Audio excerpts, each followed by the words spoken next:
Good morning, good evening, and good afternoon, wherever you are in the world. And welcome, welcome to the Infinite Way, where spirituality meets humanity. My name is Dr. Enolia Foti, and it brings me great pleasure to introduce to you Dr. Clarence Greene. Dr. Clarence Greene is noted for many, many different things done in life. One being the ambassador for AFRIDU, which is the African Diaspora Union.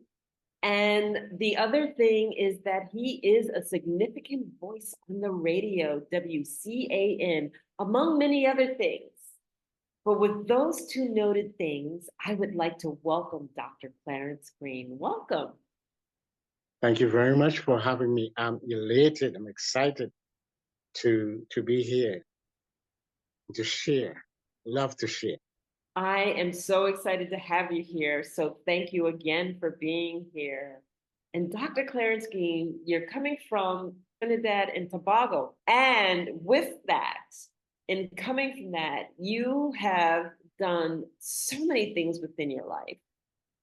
And your story is one of interest. And I would love for you to start us off with you as a young man, because there are so many different aspects of your life and ways that you touch people. I am so interested to understand how you started out as a young man and how you embarked on radio, how you embarked on some of the things that you advocate for. Please do share. Wow. It's a long story, but it's full of excitement and twists and turns. So let me begin. Well, first to begin, in Trinidad, they tell us that once you're born in Trini, there's a saying that we say, Trini to the bone. Ah, yeah. That's the short for saying Trinidadian Trini. We are Trini. So Trini to the bone. That should say a lot to people. I'm all Trini. No matter where I go in the world, I'm a Trinidadian to my bone.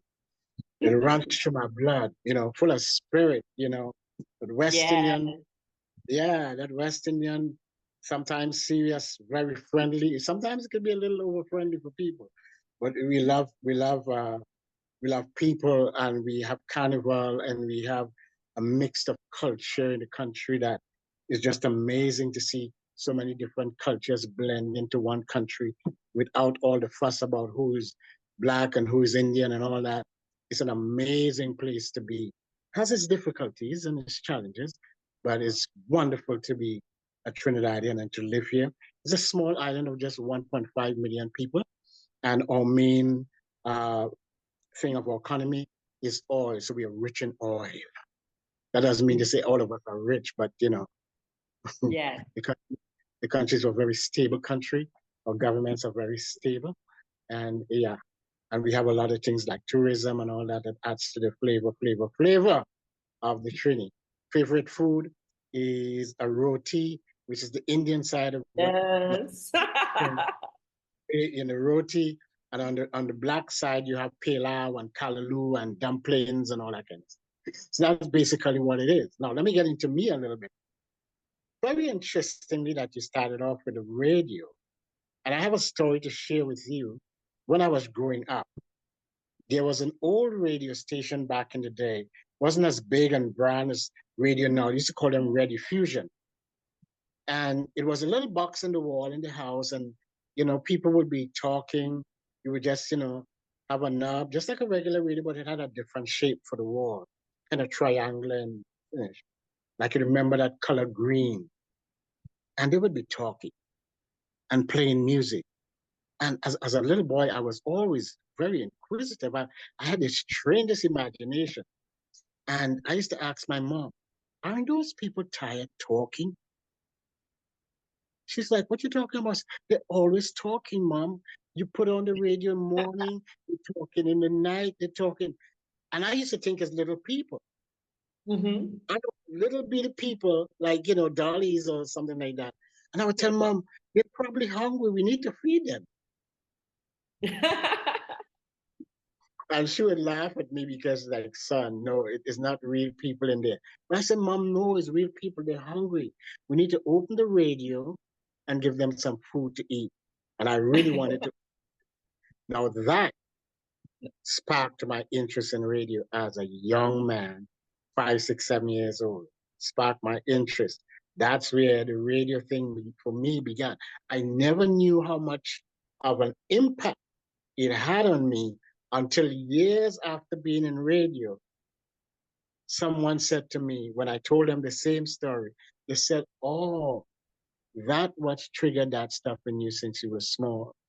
The interest in the radio has always been there because of those people in the radio." And that's how my journey in radio began a long time ago. I was always a communicator. Out of all my mother kids, we had 5 of us, Uh-huh. two girls and 3 boys. But from a tender age, I was always somebody that communicates, talk, talk, talk, talk, talk, talk, talk. I wasn't like that in the beginning because I used to keep everything inside, my pain, my hurt, and everything else. And one day my mother said, "I'm taking to you to a psychologist." And she took me, and the psychologist said, "Why are you not talking?" And I told him. And he said, "No, if you can't talk it, write it, but find a way to express it."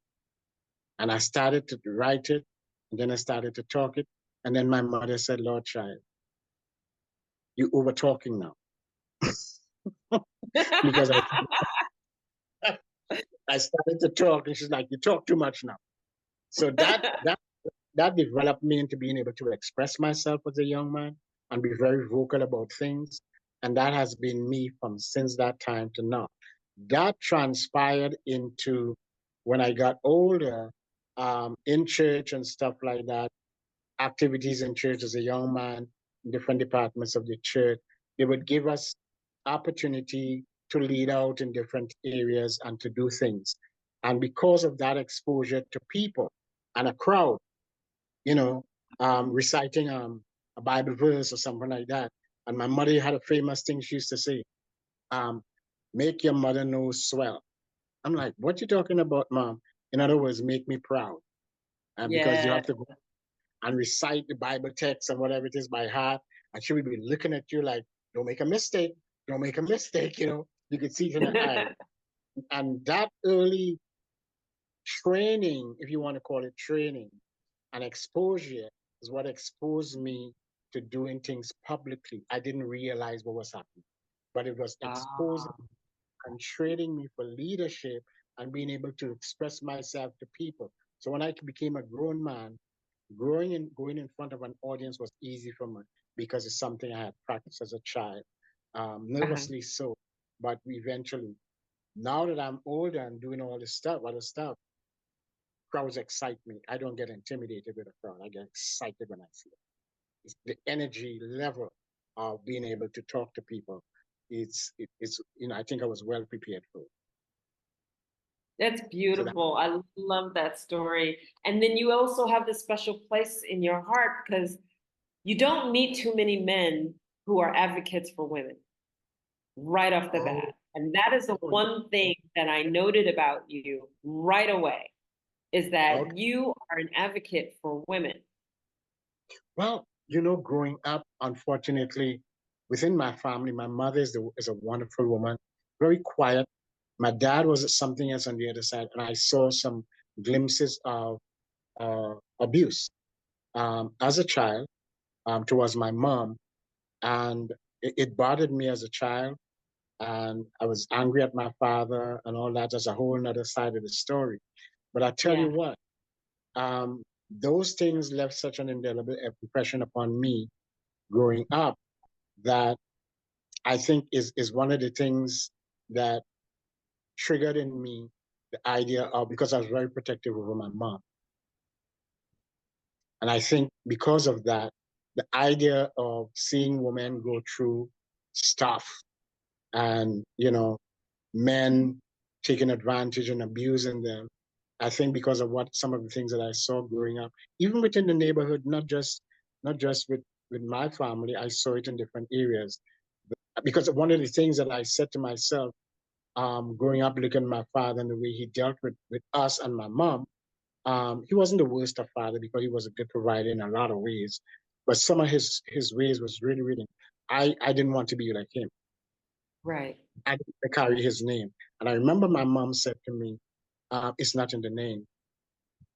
I said, I don't want to carry his name. I want to carry your name, Mom. I don't want any part of that man.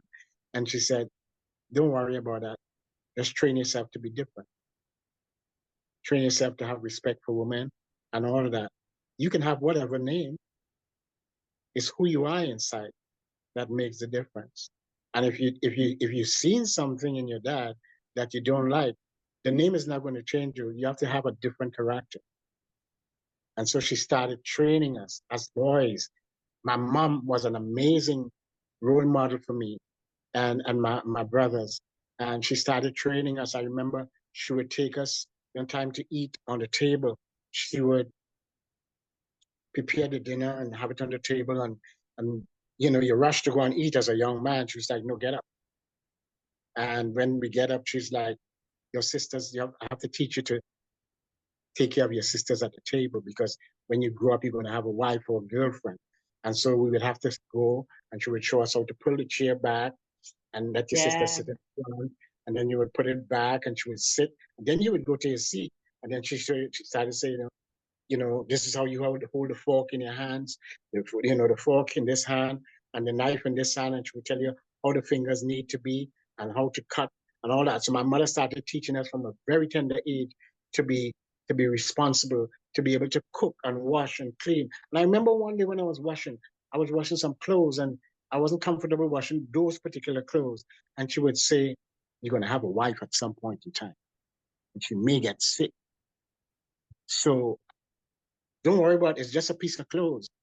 But when you get older, and then, when you go to the groceries and she give you a list, back in the day, when she give you a list, and one of the things on the list is, stuff for ladies, you're kind of ashamed, but I used to wrap it up in a brown bag, because, it's kind of a private thing. And I didn't Yeah. even want to, I didn't want to be with that, because, but those early things, as strange as it will, um, prepared me for being different, for protecting. I remember one day I wanted to dance. There was a school party coming up, and we know that we're going to have to dance with girls.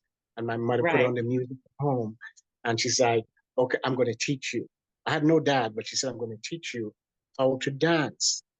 And she would hold me, and I would be acting the part of the man, and my mother would be when she say, "You put your foot here between the lady's feet, and so that you can push it in a particular direction where she needs to go." And she would go like this: 1, 2, 3, 1, 2, 3, 1, 2, 3, 1, and she'd show me how to spin and do that. And listen, I got good at it. My brothers and Ah, I, we got good at that's it. great. So do show us how to open a car door for our sisters, and those type of things. So those early childhood training with my mom prepared me for doing what I do, and hence the whole idea of the protection about women and talking about women and domestic violence and the hard talk between sisters that we have.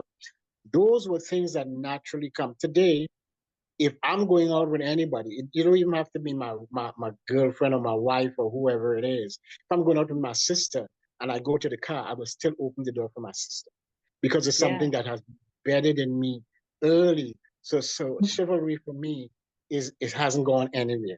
It's just a natural thing. So it's a natural part of me, not to put on to express and impress women now, because from a child, my mother taught me to be like this. And thanks to that training, it has affected my life in a very positive way today. Yes, I would say it absolutely has, because from the moment that I met you, the graciousness and everything is just phenomenal. And you see me grinning from ear to ear because I have two boys and they're 27 and 30 now. And I remember those moments when we were dancing together and I was teaching them to dance and I was teaching them how to wash clothes and everything else. And I'm just smiling from ear to ear. Your mother was phenomenal. Phenomenal, phenomenal. I used to tell people she's my champion. She's 91 actually now. Wow. God bless her. Yeah, She did a amazing, great amazing. job. Yeah, amazing person. So those things contributed to who I am today, and it exploded way beyond anything I ever dreamt. Exploded, because even when I started the radio station, I Uh-huh. was living I was living in the United States and I started a radio station. How And old were back in, I was, how old I was? I was about, I'd say in my 40s, you? Okay. because Okay. I do, even though radio was part of me inside, I never did it. I came Hmm. out of court many years, a divorce court.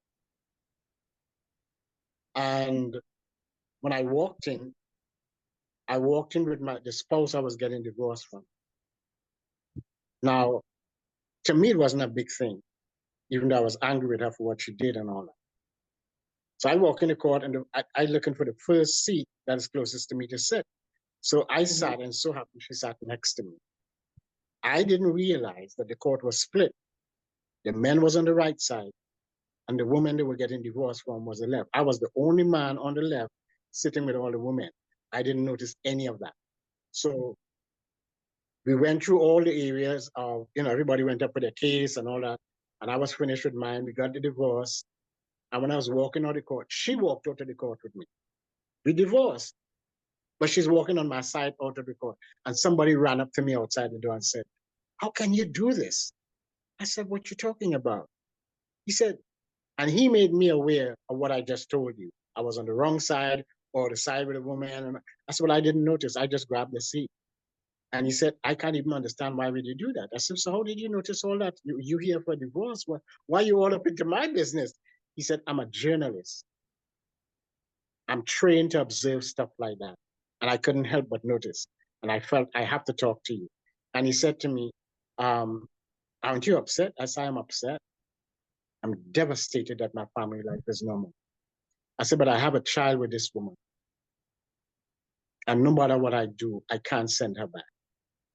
For the rest of my life, I have to find a way to develop a new type of relationship with this woman for my child's sake.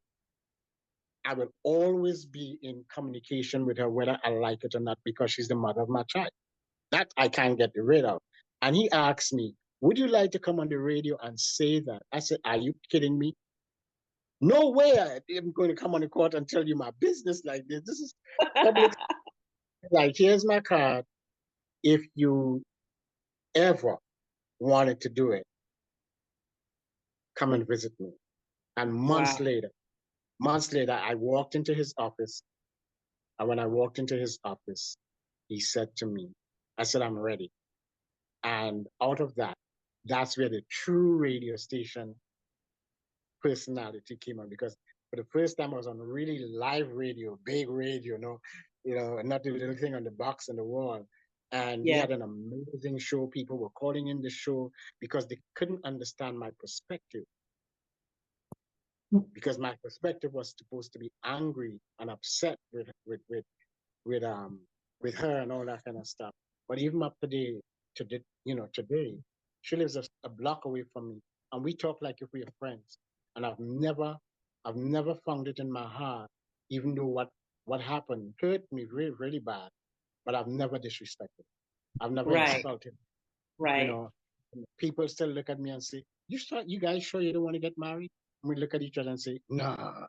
No. But You we are. know, it's I have to make a comment on this one because we are taught that when we have breakups, that we have to belittle, demean, and step on the other person and hurt the other person because we're feeling the pain. And so there has to be some kind of blame placed. And that's not necessarily the case. And, being divorced myself and my ex-husband and I, we broke up kindly.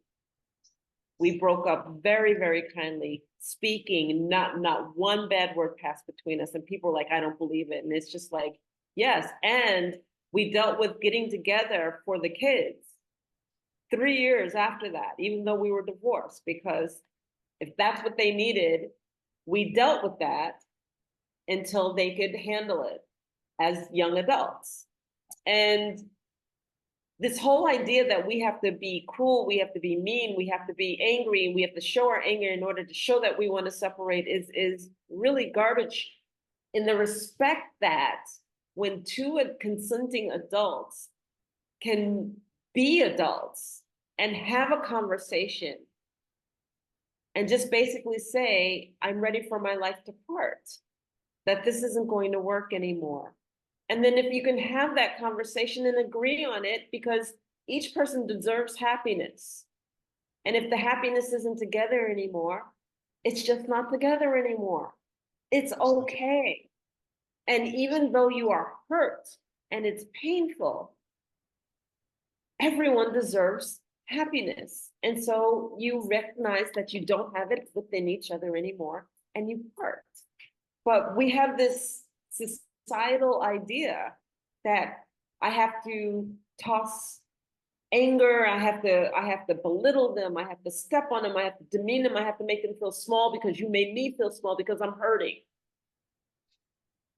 I mean, what are your thoughts on that destroys your destroy you as a person? Yeah. Because you carry around that bitterness and that pain. And a lot of times when you allow that to happen, you're carrying around that bitterness with that person, about that person. You're allowing that person to control you still. And it Yes. affects you, affects your children, affects relationship. And sometimes because you're so bitter, like, you miss opportunities of love and relationship because you're so absorbed in the past, you can't enjoy the present. Right. Right. And you give your power away to it. You give Exactly. all of your power away to it. Exactly. You give your power away to it. And I was not about that. And she eventually asked me forgiveness and all that, which I did. I'm sure I'm not perfect. I'm sure I wasn't perfect to you. And I've hurt you in many ways. Today we have a remarkable, actually, all her friends, even my daughter, who is now, married and all that, um, they are amazed at the relationship that we still have. Mm-hmm. A couple of weeks ago, my daughter, she's married and she's in the States and starting to be an RN. And she decided to come home and surprise us. Nobody knew, except the neighbor next door was her little uh, planner with her. And I was home here and I just live a block away from them. So I got a call from her saying, what are you doing? I said, well, I'm doing some work here. She said, you need to come right now. So I got a little anxious, right? She's like, come right now. She said, come right now. When I say right now, just get here as fast as you can. So I started asking, what is wrong with you? She's like, just get here. So I got down there really fast and I met her sister outside. I said, what is wrong with her? She said, um, as far as I know, nothing. I guess she will tell you when you get inside. So I got inside and she was sitting there and I was saying, what is wrong with you? Is everything okay with you? And she's looking at me in all this sad face, not realizing she was playing a game with me, just trying to catch my attention to look in a particular direction. And as I was engaged with her, I felt some presence behind me. And I looked back, was my daughter. She shocked all of us by coming home to spend a week with us. And we were just amazed. And that's the level of, I would say, comfort that we have. We have no plans of getting back together. We don't hate each other. And we're not emotionally in love with each other.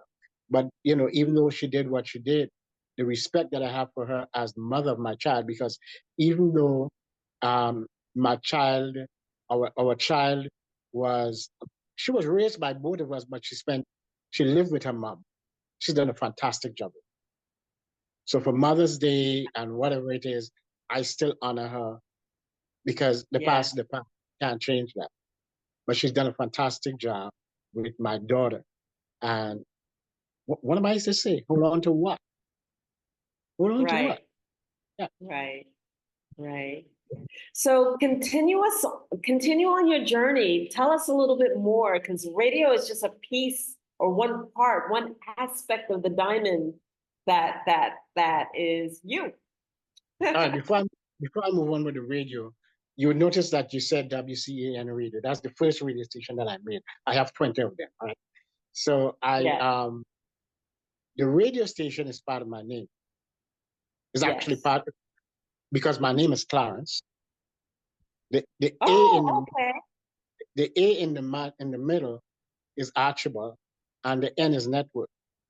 And Okay. got that from the Bible text. I can do all things through Christ who strengtheneth me.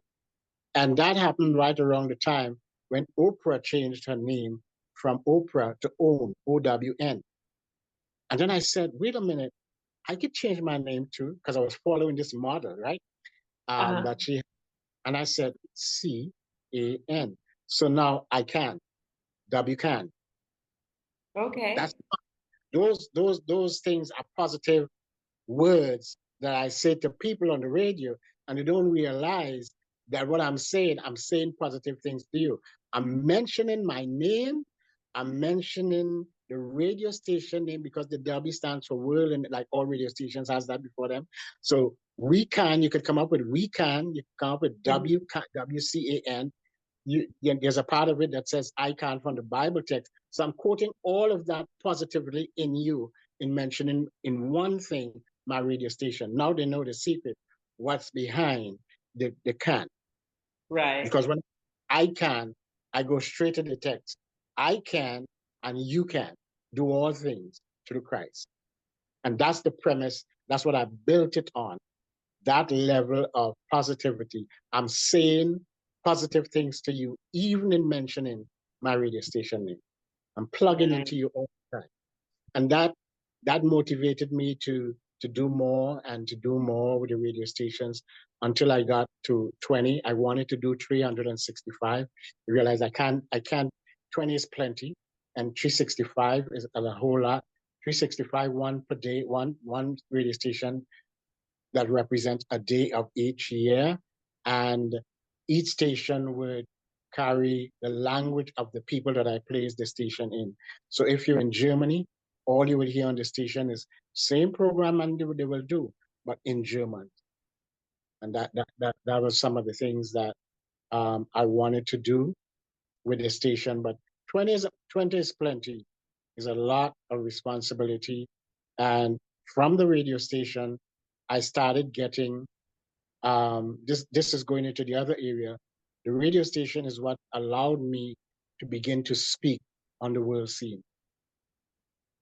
I started getting speaking engagements because one of my pet subjects was counter trafficking and human trafficking and domestic violence. I'm a trained specialist, and I would do it on the radio. And I started getting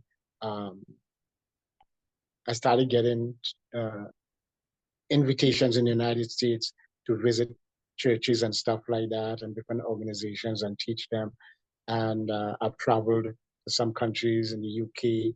I've been trained in the American system. I've been trained with national security here in Trinidad and Tobago, well respected. I've been endorsed by government ministers and my church. I've gotten honorary doctorates and PhDs because of the extensive work that I've done in that area. So God has just blessed. I tell God, in a sense, everything that I wanted in life, I got. And there's some things I never catered for. I've never catered for some things in life and some titles and some people that I've met, like the King of Hawaii and some of, these big people, to be able to walk in a room and hear these distinguished, important people talk about you. I'm like, what are you talking to? This little guy who grew up in a regular area in Trinidad and never, run around, doing stuff and playing and all that kind of stuff. And I'm like, I can't believe what God has done. God has allowed me so much privileges to have ambassador around, in the front of my name and doctor, and be in charge of the entire Caribbean, heavy responsibilities with other people and other leaders. And, we're doing so much work within the diaspora and all of that. Never dreamed of it, never asked for it. Yes.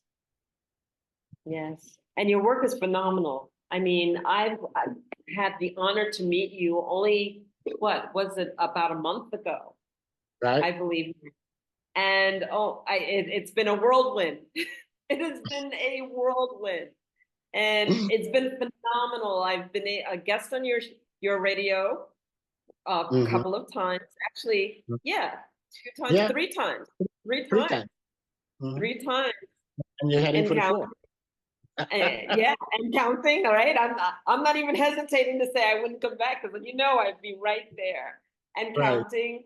And I met you through Leaders of All Nations Hmm. International, That's and right. the work that you're doing with Afrodo is phenomenal. Hmm. In Thank you. terms of the Nigeria conference, do you want to talk a little bit about that? Yeah, before I get into the Nigerian conference, let me just back up a little bit and share a little more about Heart Talk Between Sisters. Because you Okay. asked it and you asked about the protection of women and all of that. Heart Talk Yes, I Between Sisters did. began 2 years ago. Actually, the idea of it happened about 5 or 8 years ago, and I kept it quiet because Okay. we're talking sisters talk. I'm a man, Right. but um, it was born in my head, and I came up with HTBS, Heart Talk Between Sisters. And I've been always looking for a woman to lead out in that regard, but I never got it. So 2 years ago, I decided, you know what, I can't wait anymore. So what I did, I went ahead and started doing it myself, and then started inviting. It actually started on International Women's Day last year, and it was Okay. fun. I had some of the most amazing women that just jumped in on the program and have conversations with women. One of the main area was your story. You share your story, your struggles, your pain, your pursuit of happiness in every area.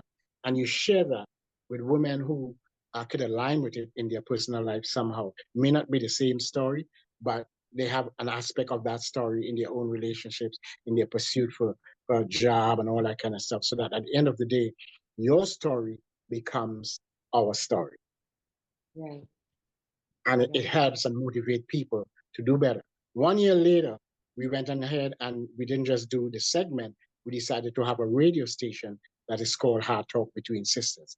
So on the anniversary, 1 year later of International Women's Day, we launched Heart Talk Between Sisters radio station. And it's probably one of the few radio stations, if you ever heard about any. I heard about one that will, the whole idea is to have women only that runs the station. Everything about women, every idea. And you guys have so many areas to talk about. Whether it's health or relationships or finances or your children or the husband who is doing all that kind of crap, Right. domestic violence and all that. All the areas we're going to get professional people to head up that area, and the station runs for 24/7. We're not there yet, but all the infrastructure is there, and we want to encourage women to join with us and participate. And if you think that you have something that you want to contribute, call in and talk to us, and we'll set it up for you so you can have a segment and we can grow and grow and grow. So that's just phenomenal. So that's why the Heart Talk Between Sisters eventually came out of what I expressed earlier with the protection about women and stuff like that. That's my give back to what I've seen women have gone through. Let's talk about the Afro thing a little bit. Boy, we're going Well, at the wait, pace. before you go there, I absolutely need to ask you how you ended up being a trainer in human trafficking, because that is no joke. And that kind of went by real quick. And Yeah. I was gonna let it go, but I'm not gonna let it go. Excellent listening, and very good interviewer, because you can understand as an interviewer, you pick these things up and it's like, he can't get away with that like that. You I can't got to get dig away him. with that. Nope. I was the founder, one of the founders of an organization in the United States, Atlanta to be exact, that founded an organization, a nonprofit organization by the name of Foundation for Men Awareness Incorporated. Foundation for Men Awareness, nothing to do with women. And we were doing a phenomenal work talking about domestic violence against men in the United States. And, women would get so mad at us.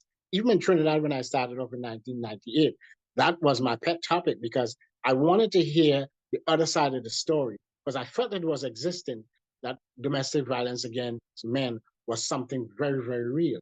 And I got the whole of Trinidad and Tobago and the Caribbean totally upset with me, but I got the word out and I proved the point that it does happen. That's a big story, national television, right? So Yeah. invited to this program in Atlanta, downtown, and I just went.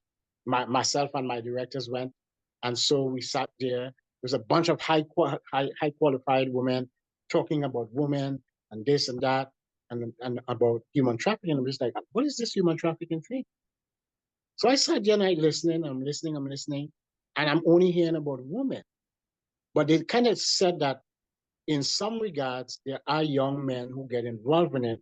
But what they do with the young men, instead of finding a place, back in the day when they started doing this thing, they would incarcerate them if they find them in prostitution on the street, not understanding the dynamics that they were being used by a pimp.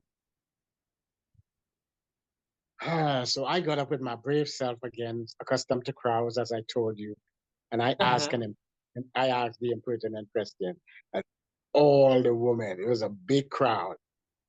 The front desk got up and looked at me, and everybody looked back at me. Did he have the nerve to say this here? So I said, what about the young men? I'm here, you're all only talking about women. I can understand. What about the young men? Are there young men that you're finding? Because remember, my organization was about male, right? Um, Right. and they looked at me with like, we're not here to talk about that. But I said, no, I need to get that answer because I run an organization and I got an opportunity to tell them about my organization. And Right. they answered the question. And at the end of the program, they called me, bunch of attorneys and judges. I mean, really high profile people. And they said to me, we want you to be part of this. I said, part of what? They said, this whole thing about human trafficking. And I said, tell me more about it. And that's where they started to take me. The woman that started to take me and inform me and train me is from the government Rescue and Restore, an organization in the United States, and I started to get training from them. And I took the training so well that one of the ladies, I was angry when I got all the information. I was ready to do this. And one of the women said to me, an attorney in the mayor's office, because everything was being run out of the mayor's office because we started working closely with the mayor's office, which is Shirley Franklin, a mayor of Atlanta, a very prominent woman back then. And she decided to go after the traffickers. And with all of that, they found that I was so aggressive and passionate about it. One attorney said to me, you need to stop. I said, why? You guys got me involved in it. She said, you remind me of myself when I just started. If you're not careful with what you're doing, you're going to die doing this job. I said, Mm. what? She said, yeah, you're going to begin to get death threats because the people you, and she started to educate me from a different perspective of what's going on with this human trafficking thing. And she said to me, I was just like you, and I started to get death threats, and my family started to get death threats, and I had to back off. And she started telling me who was involved. And she said to me, do the part that you were trained to do and leave the going after these monsters to law enforcement. If you don't, you're going to die. This is bread and butter to these people that we call John Does, but they are highly successful people in a lot of ways. It's tied into the mafia and drugs. This is no place for a civilian. If you see something that say something, say it to the police. But do your training and make people aware that this is what's going on. At that time, Atlanta was the hub of human trafficking in the United States because of certain reasons. Atlanta, because of Delta, the airline Delta, and the location of Atlanta, it was easy to do trafficking and get people from one place to the next, even all over the world, because Atlanta had Delta, and Delta travels all over the world. They fly all over the world. And it was a very strategic place. It's a transitional place for travelers to travel all over the world. And so Atlanta was a hub. At that time when I started, Atlanta was losing 100 and something women per month, Whoa. disappearing, and nobody understood what was happening. And nobody understood. Nobody understood because it was new. All they knew is that 100 and something women would be missing every month. And when they started to do the research, they found out about this human trafficking thing. Today, it has gotten worse. And now we have per year in the United States over 120,000 women and sometimes boys are placed in trafficking in the United States alone. It's a multi-billion-dollar industry worldwide, run by the mafia and all that. And it's a $150 billion industry. You know, and this one's near and dear to my heart too, because when I met my grandmother elder out of northern Canada, she's Ojibwe, and the grandmothers, the elders there, were basically protesting and trying to bring attention to the fact that Native women were disappearing at phenomenal rates also, and that nobody was even acknowledging that they were disappearing. Artists did the Red Dress Project, and they started hanging red dresses up for all of the missing Native women, you know, that weren't spoken for, so that you could recognize that, you know, here's where a person would be in terms of this dress, because so people would ask, well, why is a dress hanging out of the tree? And it's just like, yeah, well, human trafficking, you know, so. And I can share a little more with you. Here's some stats I'm going to give you, some frightening stats. When I started doing this business, this training, it was like 20 people every 40 seconds. Somebody in some part of the world would be, you want to call it, taken or placed into human trafficking every 40 seconds when I started this many years ago. So every 40 seconds, someone will be disappearing. Today is gone down, the numbers have dropped, and we probably somewhere between 15 seconds and 20 seconds, somebody goes missing. Another stat for that is every 276 person, 1 out of 276 person is what we call an at-risk person. In other words, that person is likely to be trafficked. That's the type of numbers we're talking about. It's a horrible situation, and that's why it's an old crime that you find in history, that you find in the Bible. It's rich in the Bible with human trafficking. I can name a few. Joseph was trafficked. The children of Israel was placed in slavery for 420 years. So slavery is nothing new, and that's why we call it modern day slavery. Because it's the same behavior and has the same characteristics as old slavery, but they've modernized it, but it has the same ugly, heinous behavior and crime and criminality involved with it. Right. So that's we're gonna come back to this. We're gonna do a podcast dedicated to this, if you would indulge it, because this is really, really important information. And I have a plethora of questions. And if I start now, then this is going to be 2 hours long, because I have a lot of questions. But I'm going to go back. I figured we would have to do more than one. Yes. Thank you for sharing that information with us. And another hot topic. We have about 15 minutes left, but I still want to go there. I do want you to share a little bit about AFRIDU. Okay. AFRIDU was or is an organization, a civil society organization. Some people say civil society, some people say it's nonprofit. Same thing. That was founded and started in South Africa by a dear, passionate man by the name of, I'll give you certain cycles of, he is an archbishop, he's a professor, he has a doctorate to his name, or several of them, Dr. Ubu. He's born in Nigeria, he was born in Nigeria, and he migrated to South Africa.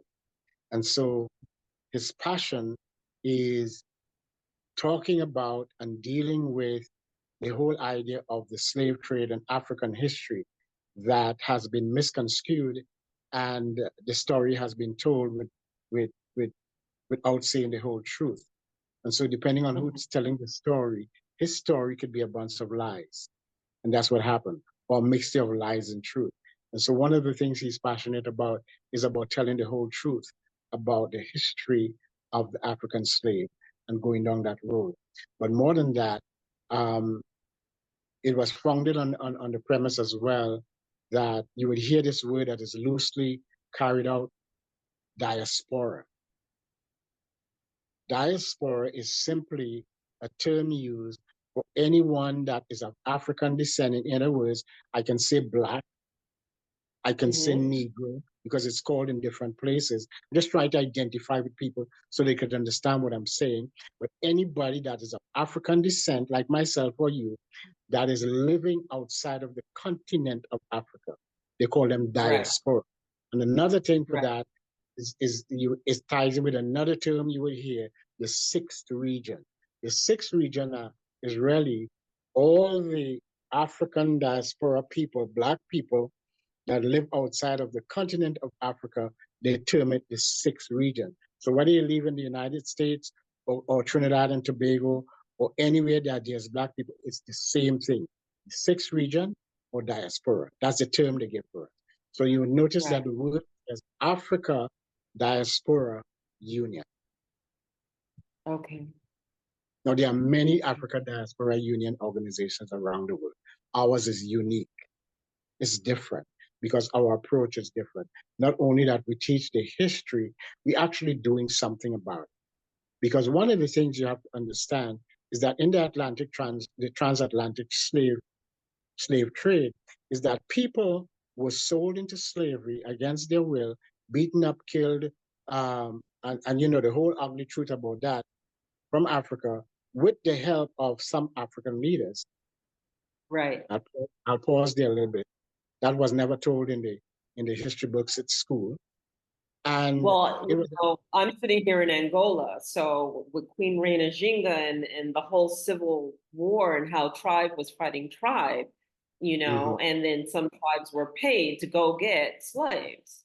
And so exactly. they would fight with each other, and then they would take captives, and then they would sell them into slavery, And they would, and I've been to the ports yeah, where they actually left from. So yeah, I'm with you. right.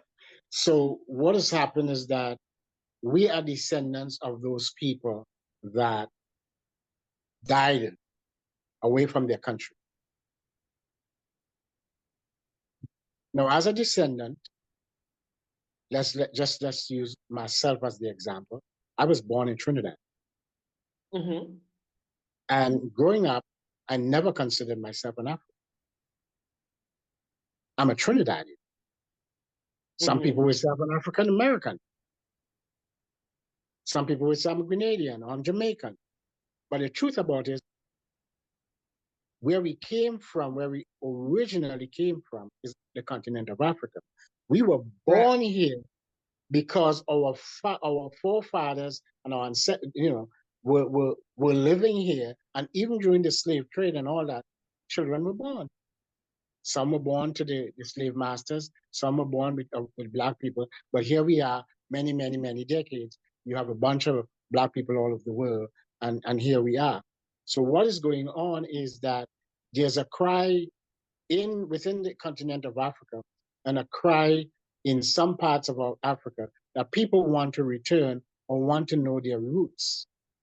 Right. They want to go to Africa and just, even if you don't want the citizenship or you don't want to live there, you want to go back to Africa and put your feet on the ground. This is what you call home. And I understand from different quarters that people like yourself who live there, there's something spiritual that happens. I want to experience that. There's something that happens when a black man or a black woman set foot on any soil in Africa. Something happens. There's something that they say that you become whole. Yeah. And so one of the things with the Africa Diaspora Union is that we want to give people that experience to come home or to go home and experience that with the possibility of citizenship. Because remember, that's like taking my birthright. I'm in a foreign land that I call home, which is Trinidad. But it's like no man's land because I should have been, my heritage should have been African. I should have had land and businesses, and my family should have been there. But that doesn't exist. So the whole idea, as we said last week about repatriations and reparations. Reparations is the whole aspect of the colonial masters' descendants need to pay us physical money. But it goes further than that with Africa. We're talking about not just reparations, we're talking about repatriation, which means come home. Come home. That's right. Rebuild relationships. Find yourself. Live among people who looks like you and talks like you, and be at one. Be at peace. Even if because the truth about it is most of us are afraid to go because we've heard so much negativity. And then when you go, I hear all those things were lies because it's so peaceful. So we want to give people that experience to come home. Get the money. The money is going to come at some point in time, but come home and be one and be at peace with your people and to walk among people who look like you and talk like you and resemble you. And that is what Afro is about. And so coming up in Nigeria in October, we're going to give people the privilege not just to come home, but to come home and get citizenship in Nigeria. Let me see how I can put it. The president of Nigeria is going to give this as a gift. So what is going to happen in Nigeria is much bigger than what happened in Ghana many years ago. Right. It's historic and it's bigger. So now you go to Nigeria, you make your request to be a citizen, and the president of Nigeria is going to hand you that citizenship himself in a special ceremony when you get to Nigeria in October. So in a nutshell, and so we have, because the regions are so wide and big all across the world, Colombia, the Caribbean, America, you name it, we have regions and regional directors. So in my case, I'm the ambassador that covers the 17 Caribbean islands, and then I have a bunch of diplomatic ambassadors that govern each island. I'm the general manager, and then you have persons who are in the country, and then you have that all over the world. And so AfriDo has spread globally so that we have representatives of AfriDo around the world encouraging people to come home, to go home, be at one, experience what it is to be among your people. And that's the word we're trying to spread to all the world. And it's the passion of the president. When he talks about it, he lights up because he feels something spiritual he's doing. He feels that God has assigned him, just like Malcolm X and all of them had something to do in their era. He feels this is his era, an Afro era, to do something significant for the people of Africa all over the globe. And that's Afro in a nutshell. So I do it with passion as well. I'm proud to be part of it. And it's an education process as well, because it's met with some resistance depending on who you're talking to. But eventually people come around, they can see it and they get excited. Yes, they do. Yes, they do. And it's an honor to be able to have some conversations, because we've been having a conversation about the right to return since I'm here with my feet on the ground in Africa. So I'm excited to be able to contribute. And you know, we could go on and on and on. And I know that we have to end this. So I would love to invite you back if you're willing to come back. And if you want to just leave our audience with some last thoughts that you might have, I'd really appreciate that. What I want people to know, to leave people, is love yourself, treat yourself well, and love others. Love people to the point that it's a challenge. Learn to love those that you think are unlovable, or challenging to love them. People do you wrong. Because one of the things I have discovered in my own experience is that when you can extend love, that type of love that goes beyond human, I'm going deep here right now. That's spiritual. That's God. That's the God in you. Something happens to you. Something triggers in you that takes you as an individual to a totally different level. And it's an experience you could only get when you allow that God who loves you just like that, because you're not perfect. And once you experience it, you can tell people, I've experienced that. So go and taste and see what God has done for me. He will do for you. And it's the same message that I'm telling to people who want to go home. Go taste and see. So love yourself, love people, go taste and see. Excellent. And how can people reach you if they want to speak to you more about your radio work or Afro-Do or in any respect? Oh, I would love them to contact me because I love talking and love sharing. I'm excited to share. I'm excited to hear people share. So I'm going to give you two numbers, and all of them, even though one is an American number and one is a Trinidad number, I love people to call me with WhatsApp because I don't want you to incur any cost. So the first one is my Trinidad and Tobago number, +1 868 397 5961. Let me say that again. +1 868 397 5961. The other one is my US number, +1 678 856 3709. That's +1 678 856 3709. Don't call me any other way. Call me WhatsApp and tell me, I'm excited to come and do something on your program. I'm excited to share my experience. I want to be a part of this movement. Next week, when I come up, something more to tell you. We are going to do something that is called Caribbean Connect. It's an amazing feature that's coming up where we focus totally on the Caribbean, connecting the Caribbean with culture, events, and everything else. We already have the radio station and everything for it. So I'm excited about what's going on. And I'm looking forward to people to call me. And you're always welcome to call me. I like being approachable. Yeah. Well, thank you so much. This has been another episode of The Infinite Way, where spirituality meets humanity. And I want to thank you, Dr. Clarence Greene, for joining us. Thank you. You're more than welcome. I'm looking forward to the next edition. Absolutely. So if you like this episode, then please like us and subscribe and share. There's somebody out there that needs to hear this.